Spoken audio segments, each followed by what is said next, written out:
বুবু আইবা তুমি আইবা গো, সেই দিন আইসা বুবু ক্ষমতা পাইবা না। ও বুবু আইবা তুমি আইবা গো, সেই দিন আইসা বুবু ক্ষমতা পাইবা না।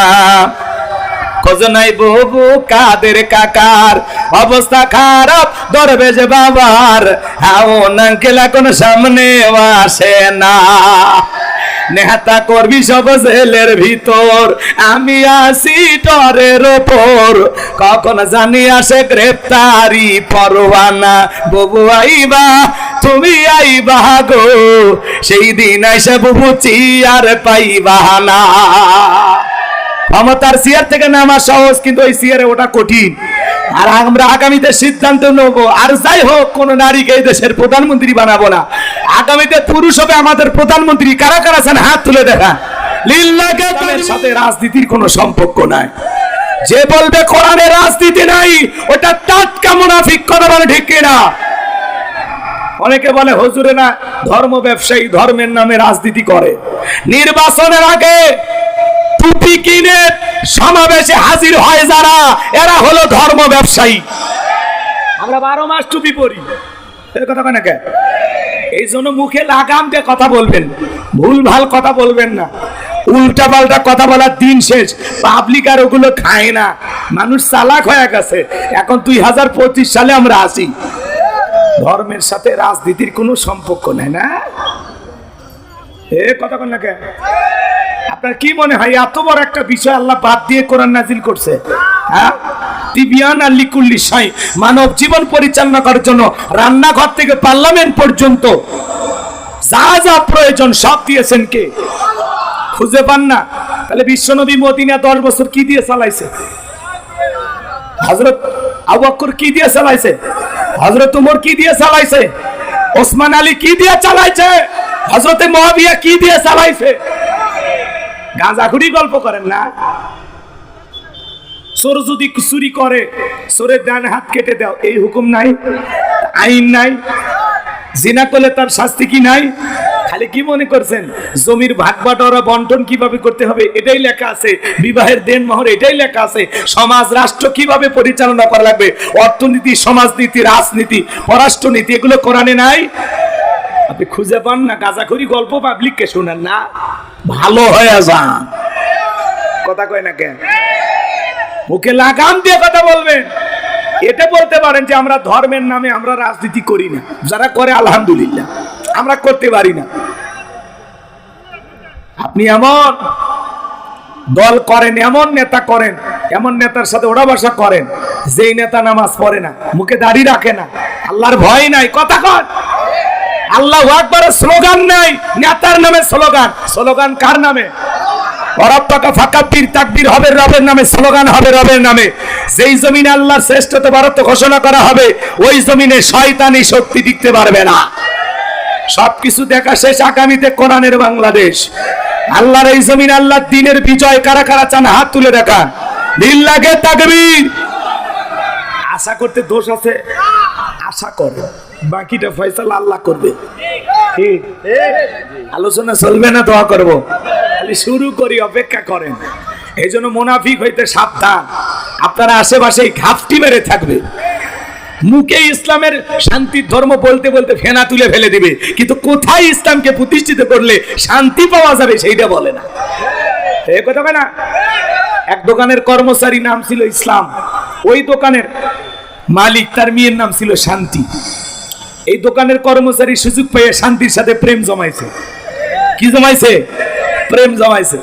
এইবার দোকানদার টের ভাইয়া বলে, তুই 2 টাকার কর্মচারী হইয়া আমার মেয়ের সাথে প্রেম করিস? আকাশের সূর্য হাতে আনা যেরকম অসম্ভব, চন্দ্র সূর্য যেরকম এক জায়গায় হতে পারে না, পানিতে তেলেতে যেমন মিশতে পারে না, তোর মতো 2 টাকার কর্মচারীর সাথে আমার মেয়ের সম্পর্ক আমি মেনে নিতে পারি না। দূর হয়ে যা, আজ থেকে তোর চাকরি নাই। ছেলেটা রাগ করে চলে গেছে যশোর বাস স্ট্যান্ডে। যায় শান্তির কাছে ফোন, হ্যালো শান্তি, তুমি আমাকে কতটুকু ভালোবাসো আজ তার প্রমাণ দিতে হবে। কি হয়েছে? বলে তোমাকে ভালোবাসার অপরাধে তোমার বাপ আমাকে দোকান থেকে বের করে দিয়েছে। তুমি যদি সত্যি ইসলামকে ভালোবাসো তাহলে যশোর বাস স্ট্যান্ডে চলে আসো, আমি তোমাকে নিয়ে সুখের ঘর বাঁধতে চাই। এইবার শান্তির টান টোকলা বান্ডিয়া গাট্টি গুটি গোসাইয়া চলে গেছে ইসলামের কাছে। সন্ধ্যাবেলায় দোকানদার এখানে খোঁজে ইসলাম, এদিকে খেয়াল করেন, ঘরে খোঁজে শান্তি নাই, বাইরে খোঁজে শান্তি নাই, আশেপাশে আত্মীয় স্বজন সবার বাড়ি খোঁজা শেষ, কিন্তু শান্তির খবর নাই। কথা কয় নাকি? এইবার দোকানদার টেনশন আর চিন্তায় কপালে হাত। দোকানে যারা আসতেছে কাস্টমার বলে, ভাই দেখে মনে হয় চিন্তায় আছেন, কি সমস্যা? বলে শান্তি নাই। কি আপনার ভাগ্যে শান্তি নাই নাকি আপনার মেয়ে শান্তি নাই, কোনটা? তখন বলতেছে, ভাই আমার মেয়ে শান্তি নাই। তখন বলতেছে, ওরে দোকানদার বোকা, তোর দোকানের কর্মচারী ইসলাম তোরে দিয়েছে ধোকা। তুমি কি জানো না যেখানে ইসলাম থাকে না সেখানে শান্তি থাকতে পারে না? কথা বলে ঠিক কি না? এই জন্য ইসলাম নামের কাজটাকে যদি আমরা পার্লামেন্টে প্রতিষ্ঠিত করতে পারি, ইসলামকে যদি আমরা আল্লাহর এই জমিনে বাস্তবায়ন করতে পারি, ইসলাম নামে কাজটাকে যদি জায়গা মতো রোপণ করতে পারি, ইসলামের শান্তির সুবাতাস পুরো বাংলাদেশের 56,000 বর্গ মাইল জুড়ে ছড়িয়ে পড়বে। কথা বলে ঠিক কিনা? যতদিন পর্যন্ত ইসলামকে জায়গা মতো প্রতিষ্ঠিত না করতে পারবেন শান্তি পাবেন না। কথা কয় না কে? রাগ করেন? আপনি খালি মুখে বলেন ইসলাম শান্তির ধর্ম, কিন্তু কোথায় ইসলামকে প্রতিষ্ঠিত করলে শান্তি পাওয়া যাবে বোঝেন না। কথা কয় না কেন? কি শান্তির জায়গায় কই বলেন তো? বেটা আসল, এদের একটাই বেটা আসল বসে আছে, আর আপনারা তো ভয় পাচ্ছেন। ইসলামের আলো সারা জীবন ঘরে জ্বালাবেন, দাদা জ্বালাছে, বাবাই জ্বালাইছে, ওরা জ্বালাইতে পারেনি ঠিক মতো, আমরাই কোরআন পড়তে পারি না। আপনার পরিবারের 6 জন সদস্য কয়জন কোরআন পড়তে পারে? এই জন্য ঘরে জ্বালাইলে হবে না। এখন চলেন তো একবার ডাইরেক্ট জ্বালাই জায়গা মতো। আল কোরআনের আলো সংসদে জালো, আল কোরআনের আলো, এই স্লোগান নিয়ে দিন রাত ঘুমাবেন। কথা ক্লিয়ার না ভেজাল আছে? আমাদের স্বপ্ন একটাই, আল্লাহর এই জমিনে আমরা দিন প্রতিষ্ঠিত করতে চাই। আল্লাহ যেন কবুল করেন, সকলে বলুন আমিন। সূরার নাম সূরাল মুমিনুন, মনে থাকবে তো ইনশাআল্লাহ? জবান ছেড়ে সবাই তিলাওয়াত করুন। আমার আল্লাহ রাব্বুল আলামিন বলেন, ক্বাদ ফালাহাল মুমিনুন। যে কোনো সূরা বা আয়াতের তাফসীর করতে হলে কোন প্রেক্ষাপটে কোন সময় আল্লাহ তাআলা সেই সূরাটি বা আয়াতটি নাজিল করেছেন, সেই নাজিলের প্রেক্ষাপট জানা দরকার আছে না? আরবিতে বলা হয় শানি নজুল। যদি শানি নজুল আলোচনা করা হয় তাহলে তাফসীর বুঝতে সহজ হয়। তাহলে সূরা আল মুমিনুন বিশ্বনবীর উপরে আল্লাহ তাআলা কোন প্রেক্ষাপটে কোন সময় নাজিল করেছেন, আমি কি একটু নাজিলের সময়কালটা তুলে ধরবো? আপনারা শুনবেন? সত্যি শুনবেন? তাহলে একটা তাকবীর দেন, লিল্লাহি তাকবীর। সম্মানিত ভাইয়েরা আমার, বিশ্বনবীর প্রিয় সাহাবী হযরত ওমর ফারুক রাদিয়াল্লাহু তাআলা বলেন, আমি মৌমাছির গুনগুন আওয়াজ শুনলাম, ডানে তাকাই মৌমাছি নাই, বামে তাকাই মৌমাছি নাই। বিশ্বনবীর চেহারা মোবারকের দিকে তাকায় দেখি নবীজি ফিসফিস করে কি যেন তিলাওয়াত করতেছেন। হযরত ওমর ফারুক দেখে বলেন, আমার বোঝার বাকি রইল না, আসমান থেকে নবীজির উপরে কোরআনুল কারীম নাজিল হচ্ছে, আর বিশ্বনবী কোরআনুল কারীম রিসিভ করতে ব্যস্ত। বলুন সুবহানাল্লাহ। মৌমাছির গুনগুন আওয়াজ হলে কোরআনুল কারীম নাজিল হয়, দপ্তরি ছুটির ঘন্টায় বারে বারে টনটন আওয়াজ হলে কোরআনুল কারীম নাজিল হয়। নবীজি যখন ঘোড়ার উপরে থাকতেন ওই সময় যদি কোরআনুল কারীম নাজিল হইতো, ওই গিরিবারে ঘোড়ার পা গুলো বালুর ভিতরে ডেবে যেত। বলেন আল্লাহু আকবার। তাহলে কোরআনুল কারীমের একটা আলাদা ওয়েট, আলাদা একটা ওজন আছে না নাই? দীর্ঘ 23টি বছরে নবীজির উপরে কোরআনুল কারীম নাজিল হয়েছে। এই কোরআনের সম্মান মর্যাদা কত আমরা অনেকে বুঝি না। 50-60 বছর বয়স হয়ে গেছে, আল্লাহর কোরআনটা কোনোদিন খুলেও দেখিনি, এরকম কপাল পোড়া মুসলমান আছে না নাই? 8টি পদ্ধতিতে নবীজির উপরে কোরআনুল কারীম নাজিল হইতো। বলতে গেলে লম্বা সময় লাগবে, এত সময় আমার হাতে নাই। হযরত ওমর ফারুক ডেকে বলেন, নবীজির কোরআনুল কারীম রিসিভ করা শেষ হয়ে গেল। বিশ্বনবী সাহাবায়ে কেরামদের দিকে মুখ ঘোরায় ডেকে বলেন, ও আমার সাহাবীরা, এই মাত্র আসমান থেকে জিবরাইল এসে আমার উপরে সূরা আল মুমিনুন নাজিল করলো। জিবরাইল জানিয়ে দিলেন, নবী গো, এই 10টি আয়াতের ভিতরে আল্লাহ পাক তার আদরের মুমিন বান্দাদের জন্য 7টি কোয়ালিটি নিয়ে আলোচনা করেছেন, 7টি গুণাবলী নিয়ে আলোচনা করেছেন। কোন মুমিন যদি এই 7টি গুণে গুণান্বিত হতে পারে, 7টি গুণ দিয়ে তার জীবনটাকে সাজাইতে পারেন, আমার আল্লাহ রাব্বুল আলামিন বলেন, উলাইকা হুমুল ওয়ারিসুন। আল্লাযীনা ইয়ারিসুনাল ফিরদাউস হুম ফিহা খালিদুন। আমার আল্লাহ বলেন তারাই উত্তরাধিকারী হবে জান্নাতুল ফেরদাউসের, সেখানে তারা চিরকাল বসবাস করবেন। আমার আল্লাহ তাদেরকে কোনোদিন জান্নাত থেকে বের করে দেবেন না। চিৎকার মেরে বলুন সুবহানাল্লাহ। বাবা মারা গেলে ওয়ারিশ সূত্রে সন্তান যেরকম বাবার সম্পত্তির ভাগ পায়, কোন মুমিন যদি এই 7টি গুণে গুণান্বিত হতে পারে, এই 7টি কোয়ালিটি দিয়ে তার জীবন সাজাইতে পারেন, আল্লাহ পাক তাকে জান্নাতুল ফেরদাউসের ওয়ারিশ বানায় দিবেন, উত্তরাধিকারী বানায় দিবেন। বলুন সুবহানাল্লাহ। আপনার আমার টার্গেট জান্নাত না জাহান্নাম? কারা কারা জান্নাতে যেতে চান দুই হাত তুলে আল্লাহকে দেখান। আল্লাহ আমাদের সবাইকে জান্নাতুল ফেরদাউসের ওয়ারিশ হিসেবে কবুল করুন। চিল্লা বলুন আমিন। আরেকটু জোরে বলুন আমিন। আরো একবার বলেন আমিন। এবার 7টা আঙ্গুল দেখান, জোরে বলেন জান্নাতে যেতে হলে কয়টা কোয়ালিটি? 7টি। জোরে বলেন কয়টি? 7টি। আরো জোরে। জোরে হলো না, উঠেই যাবে। মিছিল করার অভ্যাস করেন, সামনে মিছিল করা লাগবে। 16 বছর মিছিল করতে পারেননি, এবার মা কাঁপায়া দেওয়া লাগবে। মার কানে মার কান। এই বেটা আমি বলছি বুঝেন না, একবারে ডাইরেক্ট বললে বলবে আবার হুজুর ওই আসছে, গোপনে কাজ হবে। ঠিক আছে, রাগ করতেছেন নাকি আপনারা? হ্যাঁ, বাঙ্গি মার্কা। কি মার্কা? বাঙ্গি মার্কা। আজগুবি এক মার্কা বলা লাগবে, বুঝেন নি? অন্য মার্কার নাম নিলে মানুষ মনে করবে যে হুজুর বানায় এই, তখন বলবে মাহফিল তো না, হয়ে গেল জামাতের গণসমাবেশ। ঝামেলাটা অতএব আমাদের কাজ আমরা করে যাব। চলেন আমার ভাইরা, কষ্ট হচ্ছে, বিরক্ত হয়েছেন? আপনি আপনার মতো চলবেন, আপনার মনের কথা মনে চাপে রাখবেন। ঠিক আছে? তাকবীর দেন, লিল্লাহি তাকবীর। আমার ভাইরা চলেন সামনের দিকে যায়। আমি গুনাহগার যে কথা বলতে চাচ্ছিলাম, বিশ্বনবী তখন সাহাবায়ে কেরামদের সামনে তিলাওয়াত করে শুনিয়ে দিলেন। আমার আল্লাহ রাব্বুল আলামিন বলেন, ক্বাদ ফালাহাল মুমিনুন। আল্লাহ বলেন অবশ্যই মুমিনেরা সফল, অলরেডি মুমিনেরা সফল। সফল হয়েছে তারা, ঈমান এনেছে যারা। আমরা মনে করি টাকা থাকলে সফল, ক্ষমতা থাকলে সফল, যশ খ্যাতি থাকলে সফল। আল্লাহর কাছে এগুলো সফলতার মাপকাঠি না। আল্লাহর কাছে সফল হতে পারবে তারা ঈমান আনবে যারা। আল্লাহু আকবার। বর্তমানে পৃথিবীর সবচেয়ে ক্ষমতাধর ব্যক্তি নাম হলো ডোনাল্ড ট্রাম্প। গতকালকে 47তম প্রেসিডেন্ট হিসেবে শপথ গ্রহণ করেছেন। এই ডোনাল্ড ট্রাম্প শপথ গ্রহণ করার পরে নাইসা গাইয়া জনসম্মুখে বউকে কিস করছে। নিয়াতা বোঝেন না, বাইবেলের উপরে হাত রাখেনি, সাইড থেকে হাত রেখে শপথ গ্রহণ করছে। শপথ গ্রহণ করিয়া ডোনাল্ড ট্রাম্প কি করছে? নাচানাচি শুরু করছে, ডান্স করতেছে, বউকে সাথে নিয়ে নাচতেছে নাচতেছে।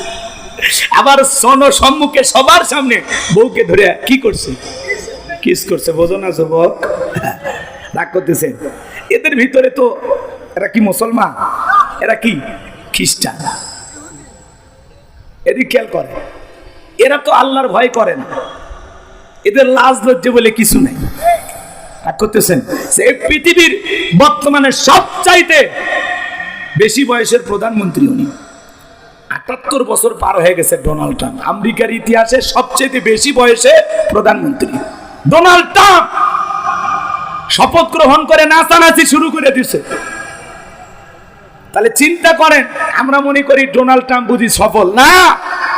আপনাদের এলাকায় একজন রিক্সা চালক, ভ্যান চালক কাঁচা তরি তরকারি বিক্রি করে বাজারে, জিগরগাছা বাজারে তরি তরকারি বিক্রি করে। লোকটা যদি ইমানদার হয়, আজান দেওয়ার পরে মসজিদে গিয়ে মাথা নত করে যদি আল্লাহকে সিজদা দেয়, পৃথিবীর বড় নেতা ডোনাল্ড ট্রাম্পের চাইতে ওই সবজি বিক্রেতা ইমানদারের দাম কম না বেশি? তার মানে ঈমান আছে যার, আল্লাহর কাছে দাম আছে তার। বেঈমানেরা ক্ষমতার দিক দিয়ে দুনিয়াতে সফল হতে পারে, মরার পরে সবগুলো বেঈমানকে পিটাইয়া জাহান্নামে দিবেন তিনি কে? জোরে বলেন কে? মনে রাখবেন, ঈমানদাররা দুনিয়াতেও সফল, আখিরাতেও সফল। আল্লাহু আকবার। আর বেঈমানেরা ওরা দুনিয়াতে সফল হতে পারে, এজন্য ক্ষমতার দাম্ভিকতা অহংকারে ওরা বড় বড় কথা বলতে পারে। সব ক্ষমতাধর যারা এই দুনিয়াতে জুলুম করবে, অত্যাচার করবে, মুসলমানের রক্ত নিয়ে খেলা করবে, সেই সমস্ত জালেম বেঈমানদের পরিণতি ভয়ঙ্কর হবে। ক্ষমতা পাইলে দাম্ভিকতা করতে নাই। এদেশেও যারা ছিল বড় বড় কথা বলতো পালাবো না হারাবো না, সেই পালিয়েই গেছে, নিজের কথা নিজে রাখতে পারেনি। কথা বলেন। আমরা বারবার বললাম ম্যাডাম পদত্যাগ করেন, আল্লাহ বলি কিসের পদত্যাগ? এরা যে অন্যায় অপরাধ করেছে শুধু পদত্যাগ না, আমি আল্লাহ এদেরকে দেশ ত্যাগ করতে বাধ্য করব। কথা বলেন ঠিক কিনা? ইন্না বাতশা রাব্বিকা লাশাদীদ, আল্লাহর পাকড়াও বড় কঠিন, আল্লাহ ধরে ধরে না, যেদিন ধরবে মামু বাড়ি দিল্লি গিয়ে পড়বে। কথা বলে ঠিক কিনা? চলে গেছে আমাদের ছেড়ে। মমতাময়ী প্রধানমন্ত্রী বলা হতো, কোটি কোটি অনুসারী ছিল, ভক্ত ছিল, সব ছেড়ে একাই চলে গেছে। কথা বলেন না কেন? একটা দলের প্রধানমন্ত্রী থেকে শুরু করে এমপি মন্ত্রী, আমলা কামলা, নায়ক গায়ক, শিক্ষক বলেন আর মসজিদের হুজুর বলেন, এমনকি ইউনিয়ন পর্যায়ের নেতা কর্মী পর্যন্ত পালিয়ে গেছে। কথা কন, এরকম পতন পৃথিবীর ইতিহাসে কারো ঘটেনি। আপনি কেন চলে গেলেন? আপনি যদি পদত্যাগ করে জেলেও যাইতেন, আপনার নেতা কর্মী আপনার জন্য দোয়া করতো, 5-7 বছর পরে জেলখানা থেকে বের করে ফুলের মালা দিয়ে স্বাগতম জানাইতো। এভাবে পালিয়ে যাবেন এটা কথা ছিল না। আপনি পালিয়ে যাওয়াতে এই দেশের মানুষের অনেক ক্ষতি হয়েছে, অনেক ক্ষতি। কথা কয় না? রাগ করেন? আমাদের চাচাকে বলেন সৈরাসা ইরশাদ। হ্যাঁ, ইরশাদ চাচা ক্ষমতা থেকে পদত্যাগ করে জেলে গেছে, দেশ ছাড়েনি। বাপের বেটা দেশ নেত্রী বেগম খালেদা জিয়া অসুস্থ হয়ে দেশে পড়েছিলেন, জেলখানায় বন্দী হয়েছিলেন, তারপরে দেশ ছাড়েনি। বাপের বেটি কি রাজকীয় সম্মানে কাতার আমির বিমান দিছে, ওই বিমানে চইরা। কথা কয় না কে? ভাগ্য কারে বলে দেখেন, কেউ যায় রাজকীয় সম্মানে বিদেশে চিকিৎসা নেওয়ার জন্য, আর কেউ যায় হেলিকপ্টারে পালিয়ে। এগুলো কার খেলা বলেন? এগুলো কার খেলা? আবার মাঝে মাঝে ওনার কল রেকর্ড ফাঁস হয়, বলে আমি দেশের খুব কাছে এসে শর্ট করে ঢুকবো। ঢুকবেনই যদি, বের হলেন কেন? এভাবে চলে যাওয়ার কথা ছিল না। আর আপনি মেয়ে মানুষ কতদিন বাইরে থাকবেন? আসেন এই দেশে, আসেন এই দেশে, আপনার বাবার, এই দেশে আপনার স্বামীর। কথা বলেন ঠিক কিনা? আমাদের মায়া দয়া নাই, আপনি আসেন। বুবু আইবা তুমি আইবা গো, সেই দিন আইসা বুবু ক্ষমতা পাইবা না। ও বুবু আইবা তুমি আইবা গো, সেই দিন আইসা বুবু ক্ষমতা পাইবা না। খোঁজ নাই বুবু কাদের কাকার, অবস্থা খারাপ দরবেশ বাবার, হাওন আঙ্কেল এখন সামনে আসে না। নেহাতা করবি সব জেলের ভিতর, আমি আসি টরের ওপর, কখন জানি আসে গ্রেপ্তারি পরোয়ানা। বুবু আইবা তুমি আইবা গো, সেই দিন আইসা বুবু চিয়ার পাইবা না। ক্ষমতার চেয়ার থেকে নামা সহজ, কিন্তু ওই চেয়ারে ওটা কঠিন। আর আমরা আগামীতে সিদ্ধান্ত নেব, আর যাই হোক কোন নারীকে এই দেশের প্রধানমন্ত্রী বানাবো না। আগামীতে পুরুষ হবে আমাদের প্রধানমন্ত্রী। কারা কারা আছেন হাত তুলে দেখা, লিল্লাহে তাকবীর। হ্যাঁ, যারা হাত তুলেনি ওরা নারীকেই চায়।